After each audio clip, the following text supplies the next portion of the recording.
हाँ जी दोस्तों, last class में अपन बनाए थे कैश बजट का क्वेश्चन नंबर 8। आज बनाने वाले हैं क्वेश्चन नंबर 9 और 10। थोड़े बड़े क्वेश्चन है, शायद 30 मिनट से ज्यादा लग जाए, लेकिन सब्र रखना और ध्यान से सुनते जाना क्योंकि क्वेश्चंस अच्छे हैं। अगर टफ लेवल का क्वेश्चन देना हो तो यह आ सकता है। ठीक है, तो सीधा क्वेश्चन की तरफ आओ।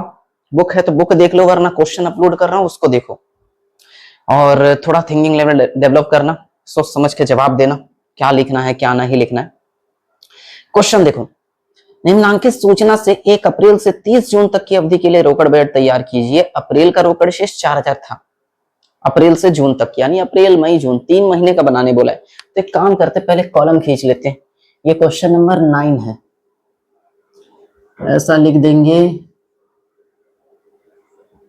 Cash budget for April to June. अप्रैल से जून तक का बनाने बोला गया है ना, इसीलिए।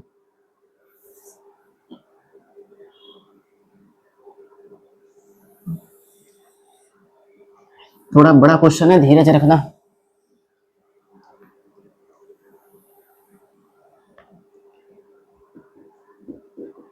अप्रैल मई और जून का बनेगा।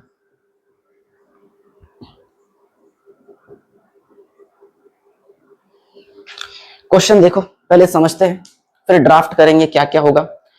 सबसे पहले तो बैलेंस था ऊपर, देखा 4000, वो बैलेंस में लिख देंगे। फिर देखो मंथ दिया जनवरी से लेकर जून तक, हालांकि सारे महीने का नहीं बना रहे अपन, कौन कौन सा बना रहे, अप्रैल मई जून सबका दिया है, शायद कुछ काम आ जाए। जो भी हो, सेल्स दिया है, ये तो रिसिप्ट है। Selling expense, purchase, wages, factory expense, administration expense, ये सब कुछ जाएगा इसमें, पेमेंट में जाएगा। ठीक है, अब इन सब के बारे में नीचे कुछ ना कुछ इन्फॉर्मेशन दिया, उसके हिसाब से डिसाइड करेंगे कि कौन सा किस कॉलम में जाएगा, कितना जाएगा, सब सोच के बताना। ठीक है, देखो पहला, लेनदारों द्वारा दी गई छूट की अवधि एवं देनदारों को दी गई छूट की अवधि 1 महीना।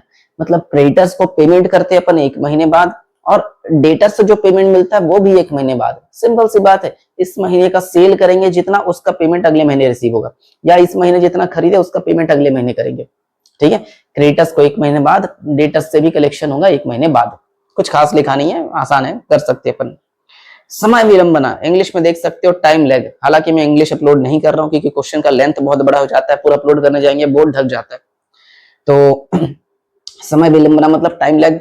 वेजेस का दिया है 1/8, ये तो जानते हो, कई सारे क्वेश्चन में देखें, यानी 1/8 जो हिस्सा है वो अगले महीने चुकाया जाएगा। तो इसी महीने में 7/8 पे करेंगे। 8 में से 1 तो अगले महीने में जा रहा है, तो 8 में से 7 इसी महीने में, यानी 7/8 सेम मंथ में और 1/8 नेक्स्ट मंथ में। कारखाना वह 1 महीने बाद, मतलब जो फैक्ट्री एक्सपेंस दिया है वो 1 महीने बाद। प्रशासनिक मतलब एडमिनिस्ट्रेशन, वो भी 1 महीने बाद। सेलिंग, वो भी 1 महीने बाद। अब जरा ध्यान से सुनना। थर्ड, मार्च में 10,000 की मशीन क्रय की गई जो कि सुपुर्दी की पर देय है।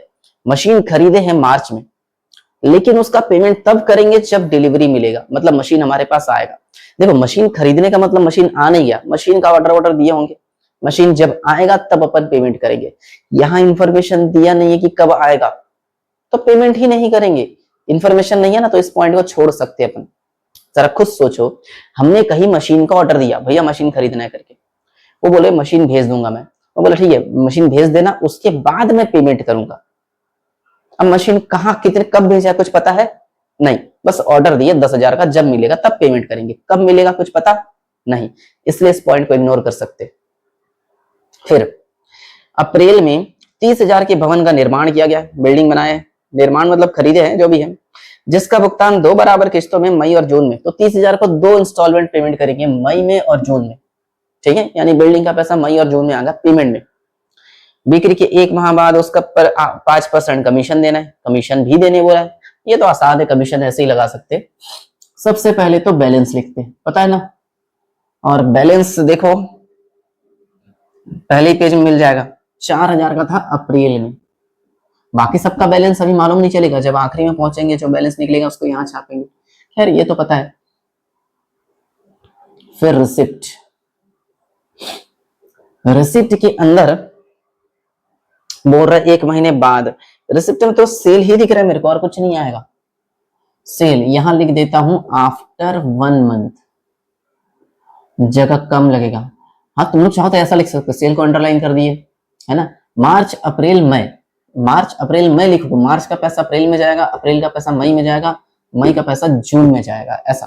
तो 3-3 लाइन खाने से अच्छा साइड में ऐसा कुछ लिख दो समझने के लिए कि 1 महीने बाद पेमेंट हो रहा है। तो क्वेश्चन देख के बताओ कि अप्रैल में कितना आएगा, मई में कितना आएगा, जून में कितना आएगा, सोचो। सेल देखो, खुद बताओ, मार्च का पैसा अप्रैल में आएगा ना, तो मार्च का सेल कितना है, 36,400, ये वाला 36,400 है। फिर अप्रैल का पैसा मई में 31,000, और फिर मई का पैसा देख लो 33,000।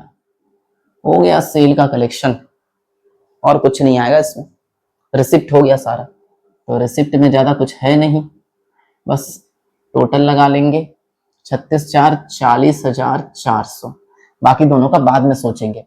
अब आते हैं पेमेंट में। देखो मैं ऐसे एरो बना के लिखता हूं हमेशा हर क्वेश्चन में, तुम लोग ए नंबर बी नंबर डाल के लिखो वो भी चलेगा, जैसा भी लिखो समझ में आना चाहिए बस। पेमेंट में सबसे पहले तो मैं काम करता हूं, परचेस का पेमेंट कर लेता हूं।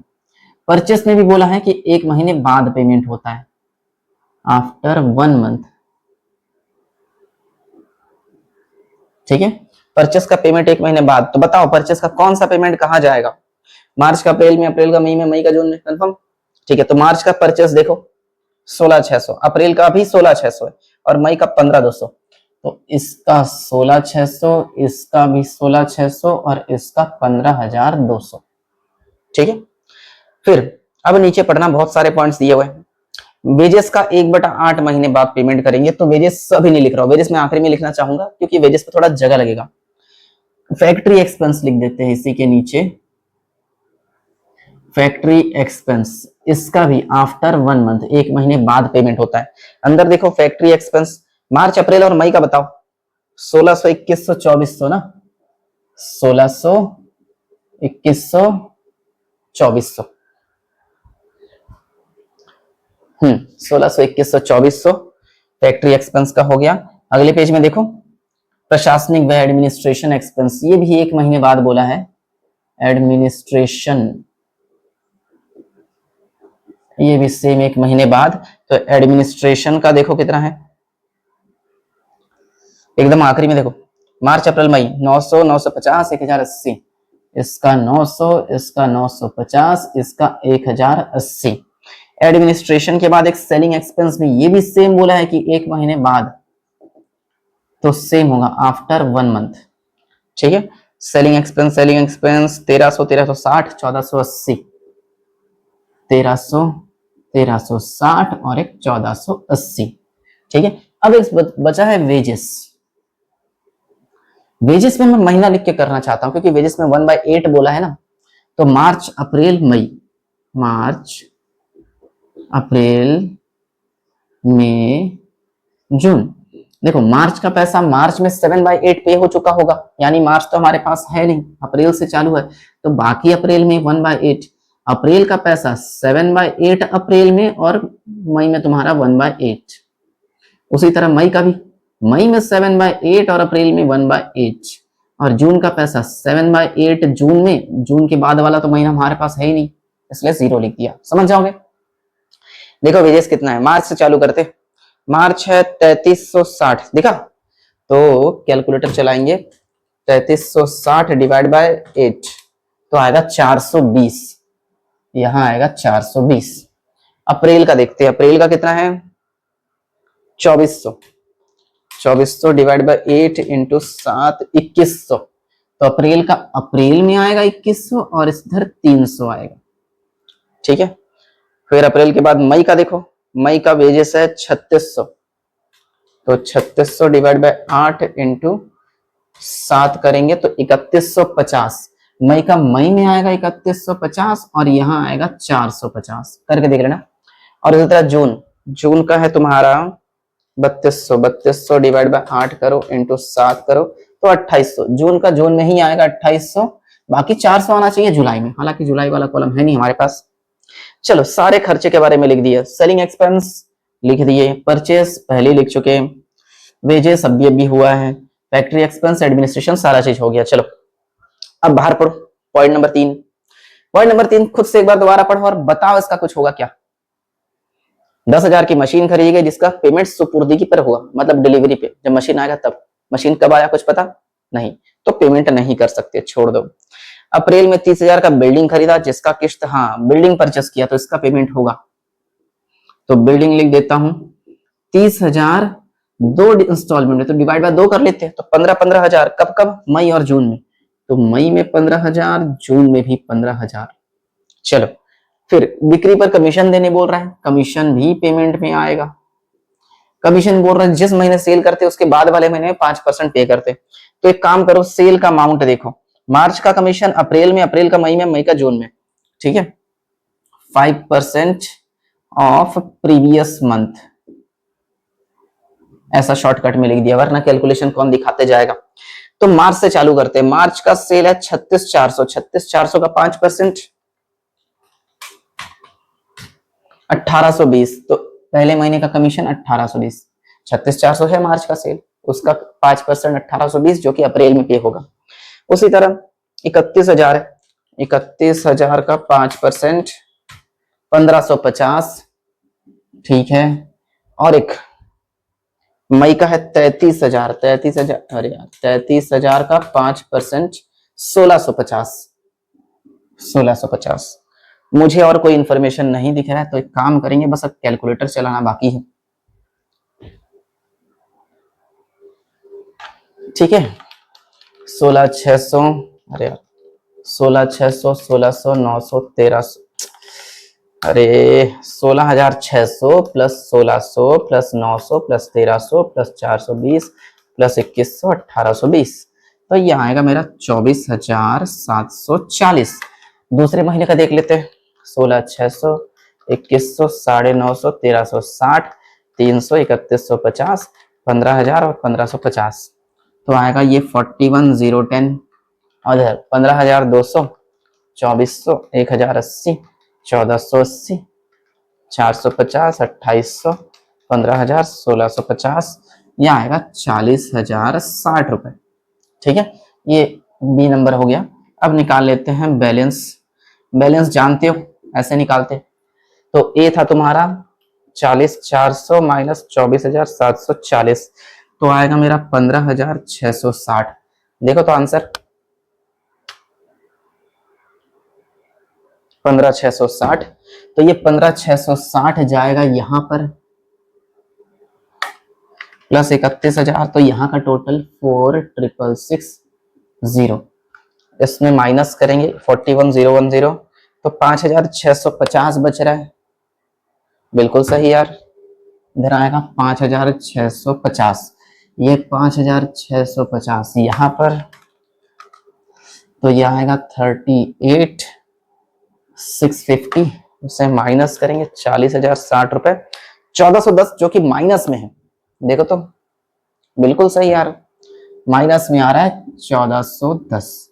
क्वेश्चन सॉल्व, अच्छा था यार क्वेश्चन, ऐसा क्वेश्चन आ सकता है, हालांकि ये वाला क्वेश्चन कभी नहीं आया, ठीक है। चलो 13.5 मिनट, मैं अगला क्वेश्चन चालू कर रहा हूँ, क्वेश्चन नंबर 10 अपलोड कर रहा हूँ, बस देखते जाओ पढ़ते जाओ, कॉलम कितने बनेंगे क्वेश्चन देखकर ही पता चलेगा। क्वेश्चन नंबर 10 देखो,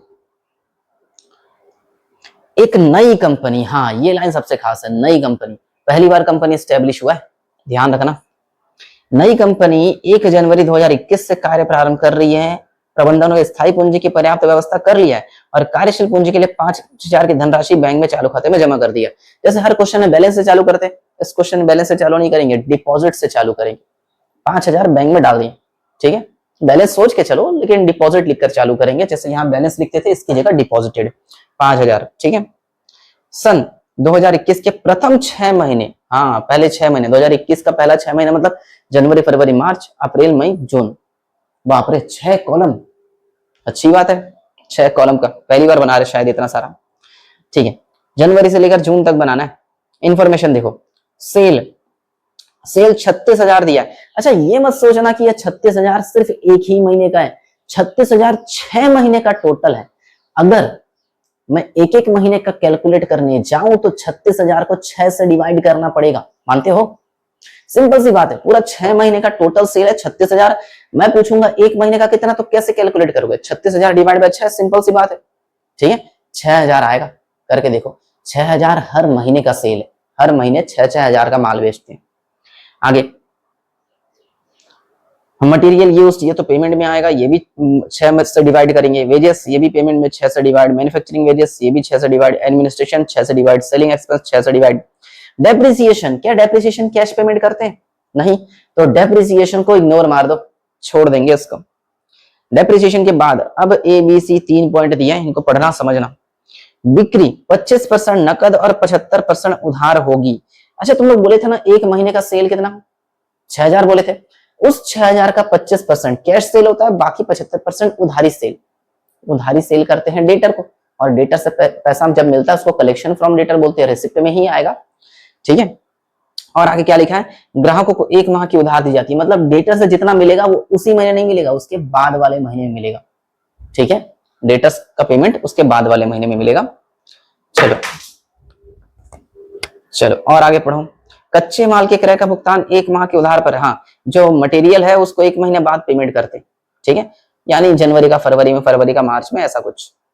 सी नंबर, उत्पादित वस्तुओं का विक्रय मूल्य के 10% के बराबर उत्पादन कर लगता है। उत्पादन कर को इंग्लिश में देखो एक्साइज ड्यूटी लिखा है, और एक्साइज ड्यूटी पे करना पड़ता है, तो ये पेमेंट के अंदर आएगा। एक्साइज ड्यूटी एक कितना परसेंट लगाने बोला है? 10%। अच्छा, यहाँ डेट वेट दिया, उसका झमेला हो जाएगा, फिर भी ध्यान से सुनना। उत्पादन कर 28 फरवरी, 31 मई, 31 अगस्त, 30 नवंबर के तक के विक्रय पर 31 मार्च को, 30 जून को, 30 सितंबर को और 31 दिसंबर को दे है। अच्छा बोला यार, ध्यान से सुनना, मैं कुछ डेट वगैरह लिख रहा हूं। ठीक है, देखो एक्साइज ड्यूटी जो है, यहां लिख रहा हूं,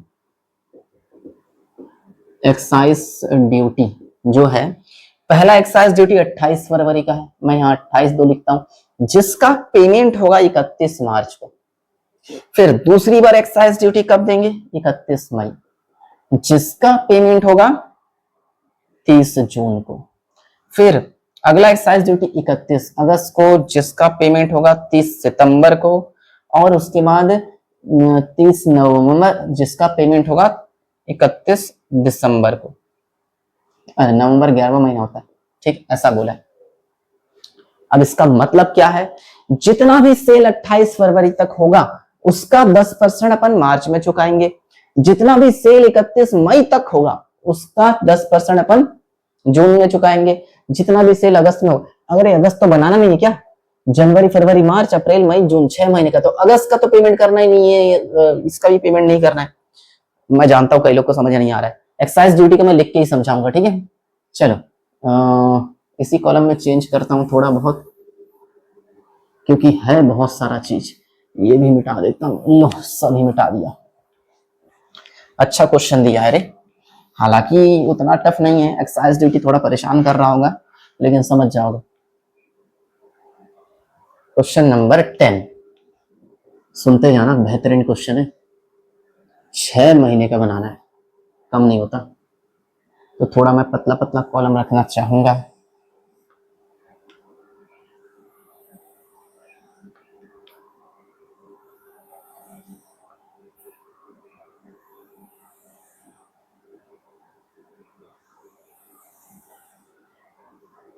और कैलकुलेटर पकड़ के बैठो, सीखोगे तभी। जनवरी से लेकर जून तक बोला है, जनवरी, फरवरी, मार्च, अप्रैल, मई, जून, हुआ 6 महीना। ठीक है, हर क्वेश्चन में बैलेंस से स्टार्ट करते हैं, लेकिन यहां डिपॉजिटेड लिख देता हूं। कितना जमा किया मैं भूल गया, 5,000। जनवरी में 5,000 बैंक अकाउंट में जमा किया। हर महीने कुछ ना कुछ बैलेंस का पैसा आएगा, सोचेंगे। फिर आता है हमारा रिसिप्ट। रिसिप्ट में ऐसा बोल रहा है कि सेल जो है 25% नकद बिक्री, तो इसमें लिख देता हूं कैश सेल। Cash cell 25%। ठीक है, देखो हर महीने का सेल तुम्हारा 6,000, कैसे पता चला? 36,000 का टोटल सेल है पूरे 6 महीने का मिलाकर। अगर एक एक महीने की बात करेंगे तो 6 से डिवाइड कर दो, 6,000 आएगा। 6,000 का 25%, तो मैं यहाँ लिख दूंगा 25% ऑफ 6,000। 6,000 का 25%, 25 छक्के 150, मतलब 1,500। कैलकुलेटर चला के देख लेना, नकद बिक्री तो हर महीने मिलेगा ना, 1,500। ठीक है। और एक आएगा collection from debtor, collection from debtor at the rate 75%। अच्छा, 6000 में से 1500 अपना उधारी नकद बिक्री हो गया, तो उधारी कितना होगा? 4500 होगा ना। 4500 अगले महीने में मिलेगा, ऐसा लिखा है क्वेश्चन में, नीचे पढ़ सकते हो फर्स्ट पॉइंट में। 4500 अगले महीने मतलब जनवरी का सेल करेंगे तो फरवरी में, तो फरवरी में 4500, फरवरी के सेल का मार्च में, मार्च का अप्रैल में, अप्रैल का मई में, और मई का जून में। और वैसे जून का जाएगा जुलाई में, लेकिन जुलाई का तो बनाने बोला नहीं है, तो इग्नोर मारो यार। और कुछ आएगा इसमें, कोई रिसिप्ट वगैरह कुछ? और मुझे कुछ नहीं दिख रहा है, ये रिसिप्ट का हो गया। ठीक है, 5000 और 1500 होगा 6500, ये ए है मान के चलो। अब बात करते हैं पेमेंट्स की। पेमेंट्स में देखो, मटेरियल यूज्ड के बारे में बात करते हैं। मटेरियल 1 महीने बाद पेमेंट करना पड़ता है, क्वेश्चन में लिखा है आफ्टर 1 मंथ।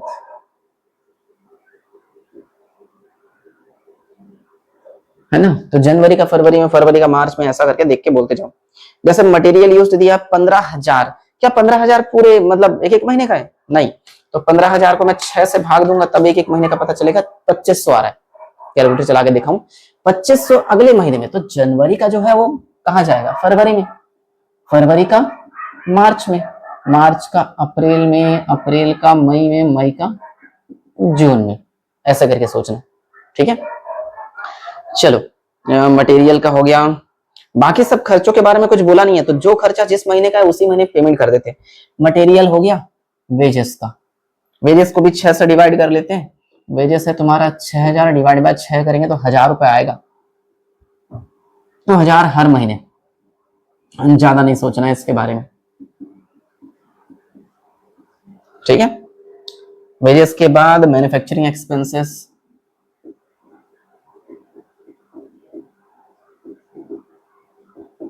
मैन्युफैक्चरिंग एक्सपेंस है तुम्हारा 4800 डिवाइड बाय 6, 4800 को 6 से डिवाइड करेंगे 4, हाँ 48, 800 आएगा, तो 800 हर महीने। ज्यादा कुछ नहीं सोचना, बस 6 से डिवाइड करते जाओ। एडमिनिस्ट्रेटिव एक्सपेंसेस, इसको भी 6 से डिवाइड करेंगे।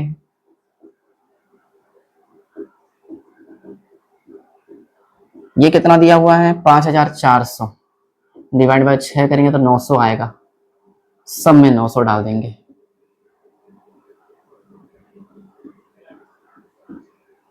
चलो एडमिनिस्ट्रेटिव हो गया। सेलिंग एक्सपेंसेस, ये भी सेम काम करना है, 6 से डिवाइड, 4200 है। 4200 का अगर 6 से डिवाइड करूंगा, 7 6 के 42 मतलब 700।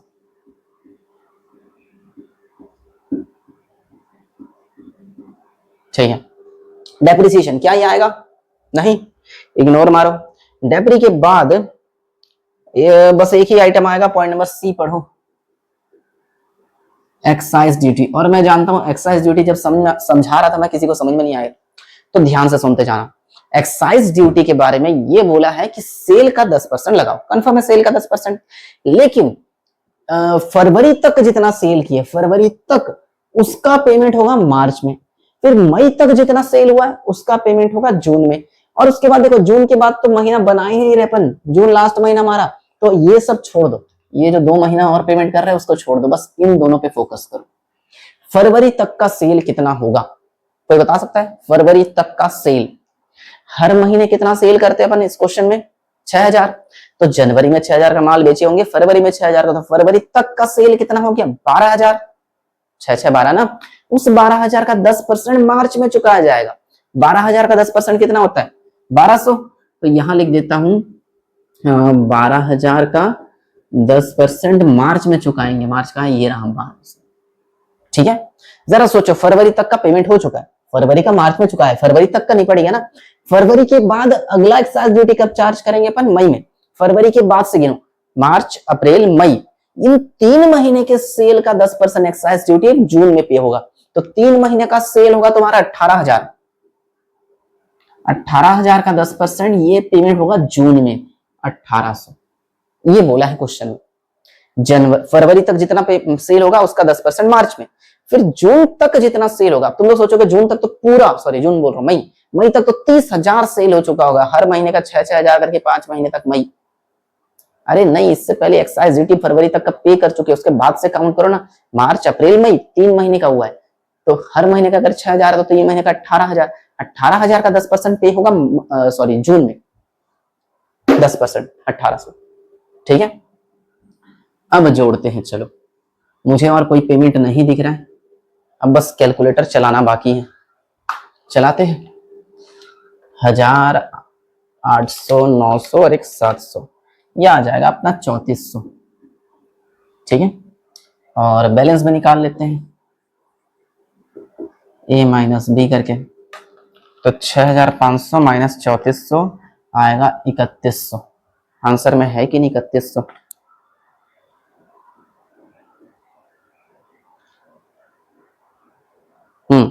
जनवरी का बैलेंस 3100 आया, इस बैलेंस को यहां छापेंगे, 3100 प्लस 1500 प्लस 4500, टोटल हो रहा है 9100। अरे यार इसको पहले जोड़ लेते, 2500, 1000, 800, 900 और एक 700, यहाँ आएगा 5900 माइनस 9100, यहाँ आएगा 3200। ठीक है, चलो पहले सारे एक्सपेंस जोड़ लेते हैं।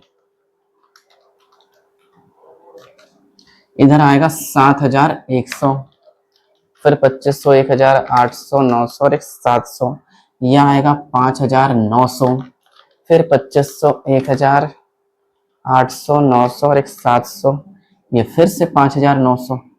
क्यों कैलकुलेट कर रहा हूँ, सेम ही तो है यार। इधर आएगा 7700। ठीक है, अब चलो बैलेंस निकालते जाते हैं। ये 3200 आया, 3200 मार्च का बैलेंस हो जाएगा, 3200 प्लस 1500 प्लस 4500, ये होगा 9200, जिससे माइनस करेंगे 7100, तो बचेगा अपना 2100 रुपए। 2100 यहाँ लिख देंगे, प्लस दोनों कर देंगे 8100। 8100 में से माइनस करेंगे 5900, तो ये हो जाएगा 2200। फिर 2200 यहाँ 8200, 8200 माइनस 5900, तो 2300 हो जाएगा। इस 2300 को फिर यहाँ ले जाओ, तो टोटल हो जाएगा 8300, जिसमें माइनस करेंगे 7700, तो बचेगा सिर्फ 600 रुपए। देखो तो आंसर